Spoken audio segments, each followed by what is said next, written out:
Okay, let's start with Carli. First of all, I think I made that gave those answers in April, and it was in a context about the women's game in the future.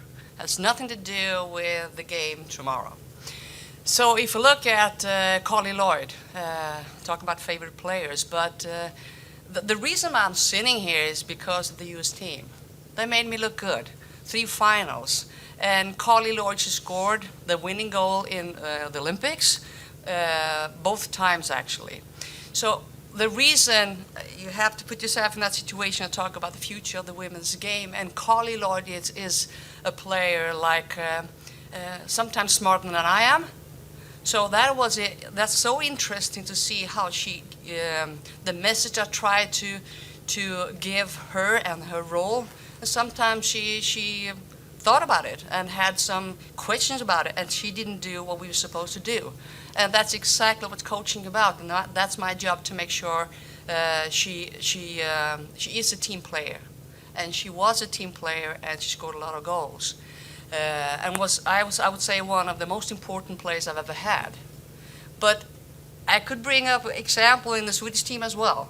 It is some of the players that are very challenging, and those players they create gold. Those players who always do exactly what I say, that's not good. It's good if some of them do, of course. When it comes to Abby, that's another context, because if I look at Abby, she is special. She's special in many ways, especially with her heading. And you can imagine, I think she could go another 4 years. And when I answer the question in a context where you are the coach of the U.S. team and just ended Olympic gold medal 2012, what would you have done? I would make sure that Abby will last forever and ever, and because she's good in the air. So that's why I said you have players starting the game, but you have players that will end the game, and Abby is a player that will make the difference. So I would have that in my back of my pocket and then throw her in and win the game.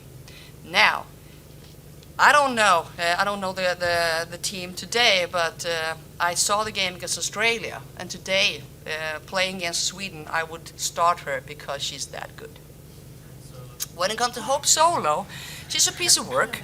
And that's good as well, because it's things happens around her, and as somebody told that something happens outside the field, but when it comes to 2 times 45 minutes, she is the best goalkeeper in the world.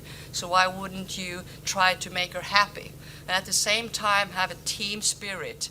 And it's a little bumpy road, and the fact that I'm not a goalkeeper coach, so I don't know how it is to stay in that goal and try to make great saves. That's why I used my goalkeeper coaches. The same thing with Hedvig Lindahl. I really try to use coaches around me, and when I'm not good enough and I can't reach the player, I use the goalkeeper coach. I know how it is to play in the back. I know how it is to play in the midfield. I know how it is to play up top. So I have a little bit of sense how it is out there on the field. I have no clue how it is as a goalkeeper. So that's why I use people around me, coaches around me, try to get on Hope in this case, try to support her, and hopefully she plays her best game ever during those 5 years. And she did. She gave, well, the reason we got the gold medal 2008 is because of Carli Lloyd and Hope Solo, and Angela Hughes. Forgot about her. But when it comes to Hope Solo, she is very important for the women's game when you look at her performance.